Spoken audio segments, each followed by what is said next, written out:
we did post the GoFundMe on Saturday, and it was really to help her, and she's my little cousin, from this point forward, right? Like, all her immediate needs are being met.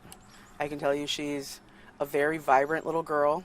She will tell you exactly how she feels about all situations, and I think that's really what's helped her to progress as far as she has in the past 6 weeks, really since she's been released from the hospital. And when she was actually back with our family in our care, it made me feel way more comfortable with that she'll never have to go through that again, right? She's up to 78 pounds now, so she's over doubled her body weight. She's 3 inches taller, okay?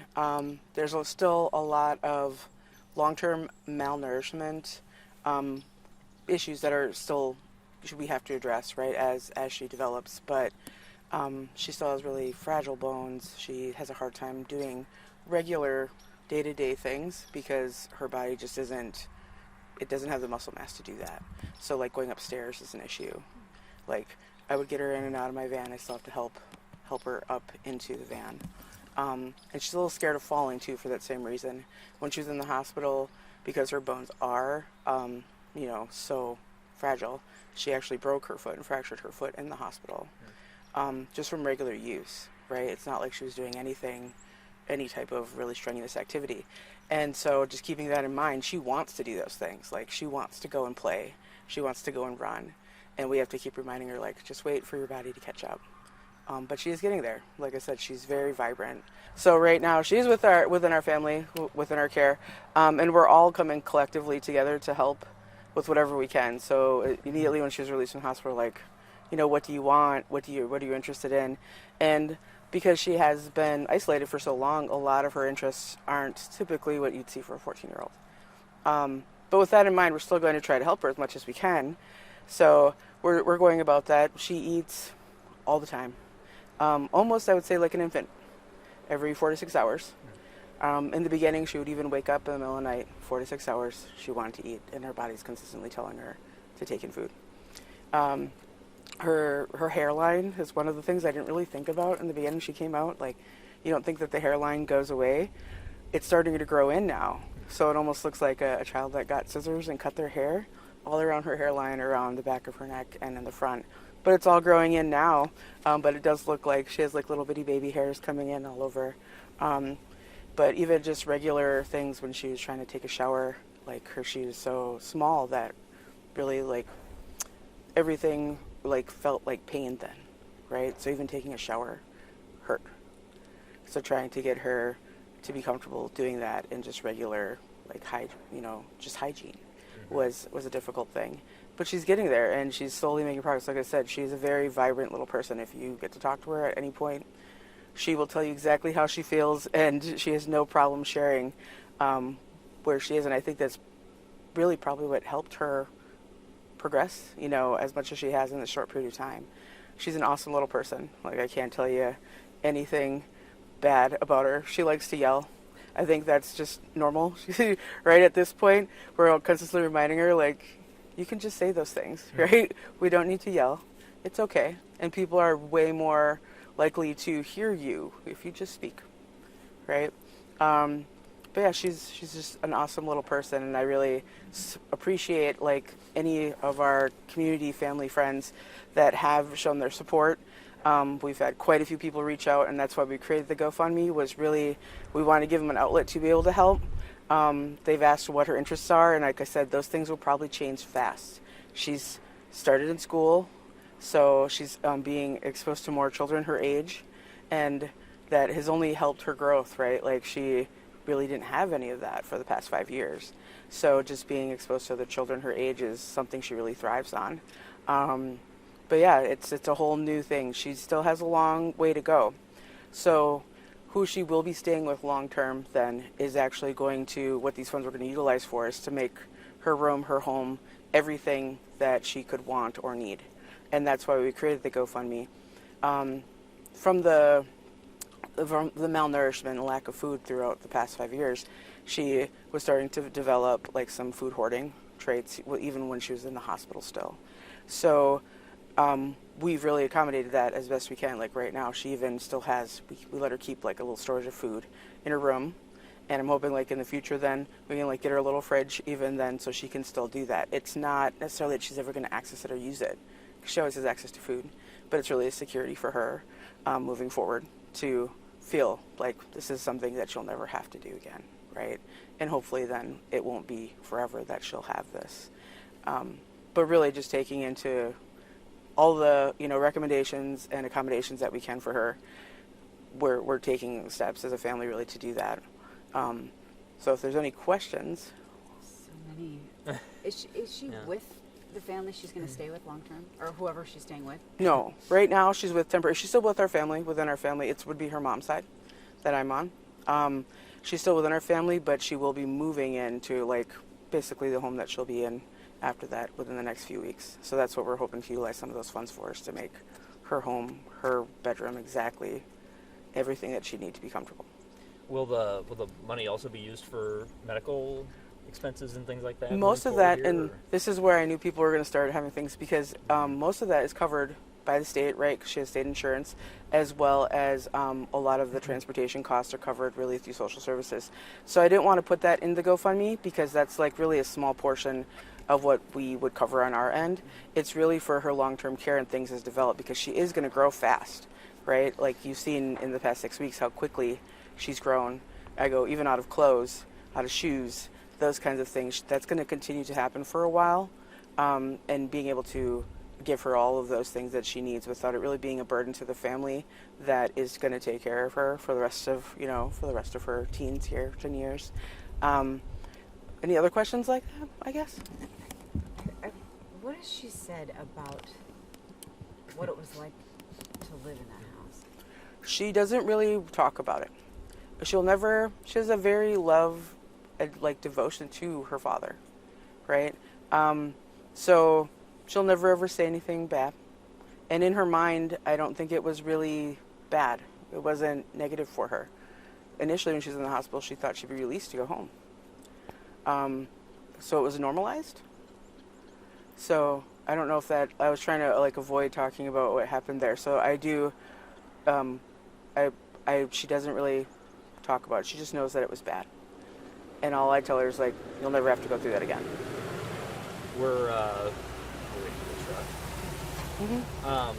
Were you or any other family members aware of what was going on? No, she was actually isolated since 2020. So what ended up happening is her biological mother was arrested at that time, and my aunt then took her in and they established paternity, and they asked if he'd be willing to take her, and he said yes. And I've literally known him for 25 years. So none of us thought that this would be the outcome. But after that, completely isolated her from us. So you hadn't seen her in 5 years? No.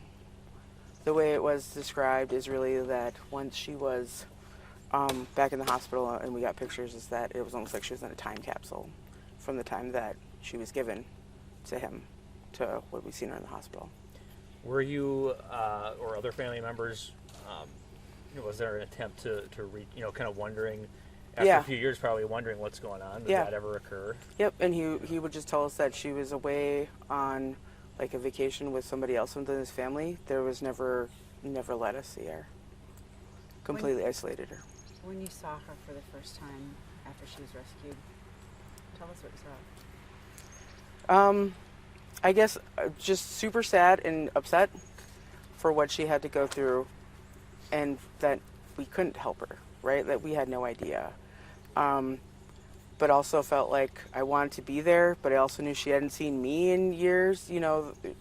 For all of us that hadn't seen her in that long, how is she going to receive our being present with her? Because in her mind and a lot of things that she was told is that we didn't want or know anything about her. Like we didn't want to have her as a part of our lives. So just moving, like, I guess, into that space of just giving her the room to come to us. So when she was first released from the hospital, like, she hugged everybody in the room, right? And not just like a little hug like you just met somebody, like, I love you completely, thank you for being here kind of hug. And that was really, I think, what she needed from each of us, is to know. And that's why I want the community to also, like, have this opportunity to come forward and show support And I know as she gets older and she becomes stronger, she is definitely not going to be quiet. Like she is going to voice her opinion. And I think as she goes through counseling, as she goes, through all the medical appointments that she needs to, that she'll do well. There are still a few hurdles she has to get through as far as her, her body responding to food on a regular basis, to nourishment on a regular basis. That isn't going to happen overnight. But I can't foresee her trying to, she's going to tell people, she's going to talk to people. That's just how she is.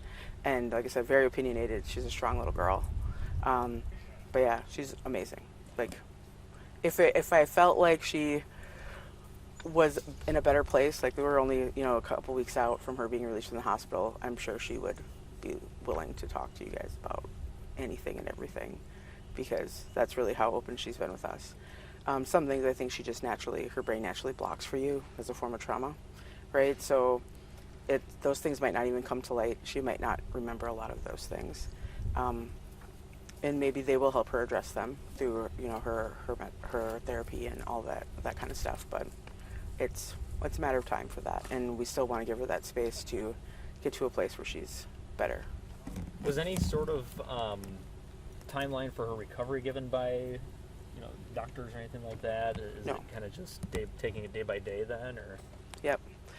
We do have regular appointments for all of them, whether it's physical therapy to help address some of her day-to-day stuff that she can't do on her own.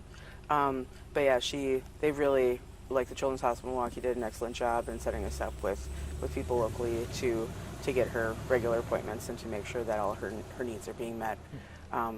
She's on all the things that we can do to help her thrive and do better from this point forward. And I'm just super grateful that she's here, right? The moment she was released from the hospital and given back to her family, I was like, whew, that was really a breath of fresh air for our family to know that she's here, she's loved, and she knows that, absolutely. I wish I was going to wait for him to try. Yeah. No, it's okay. I've been coming here too. I have officially condemned the house as of 2 days ago. So, Yep. So they were here yesterday. So I spoke with the zoning department for Oneida about some of the things that will happen to the property following this. Did she ever try to reach out for help while she was there for those 5 years? No, she was not allowed. She was very much isolated. You said that the house was condemned. What's the condition of the house? I haven't been inside, but I haven't been inside this house in years.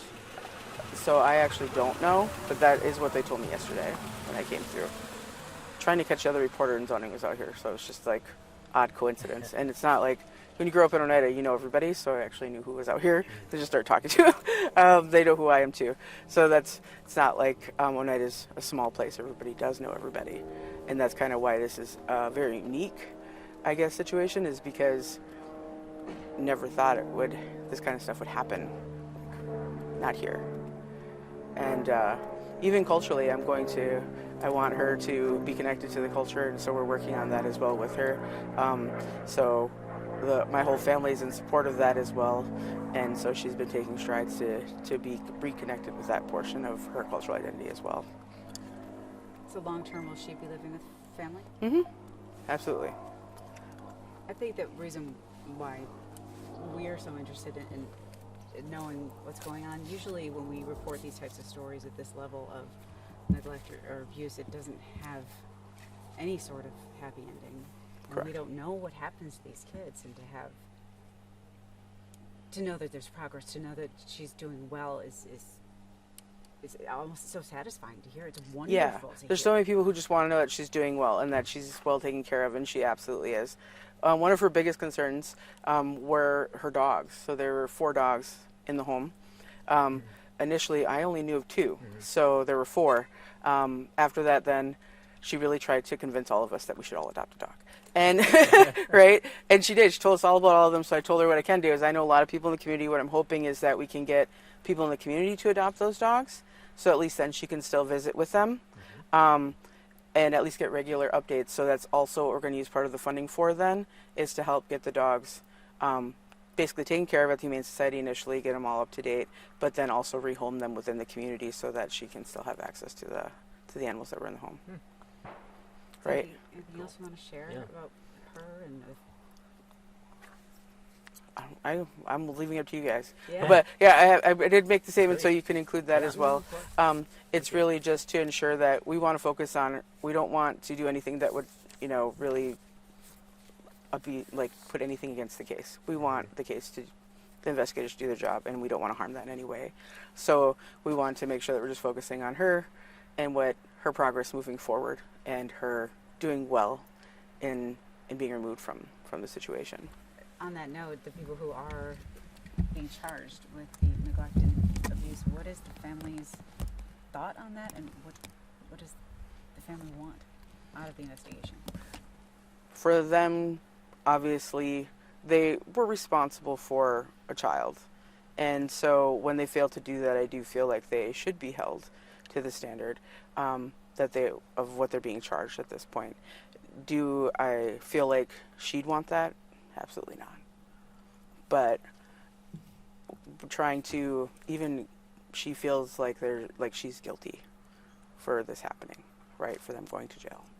And we're trying to continuously tell her, like, this isn't your fault. They were the adults. They were the ones responsible for you, not the other way around, baby. And trying to get her to that understanding, because that's still an amount of guilt that she feels at this point, that she felt bad for them going to jail. And, her concern was, they have limited mobility. How are they going to be in jail or prison? And I was like, that is not for you to worry about now, right? They'll make accommodations for them. But really trying to get her focused on what's within her control. Mm-hmm. But there are people in our family who are clearly upset, right? And would love for them to get the full amount of time that they can out of the charges that they have received to this point. So I'm kind of, because of my line of work, I do have a line where I know that is it in her best interest, right, to not have a relationship with her biological father, and how that can impact a child long term. And that's also going to be probably in the back of my mind as these things proceed, is how it's going to impact her in the future as well. Because every child is still always going to love their parent, right? And that is going to be a standing thing with her. She has love and loyalty to him. And so keeping that in mind too, as like her family member, right, have to also be cognizant of that when we're talking with her and about what's happening, because it's not like she can't see news posts, right? She can see those things as well. And so being aware that this is what's in her best interest too. We can't do that to her and say negative things, because it's not going to help her either in her growth from this point forward.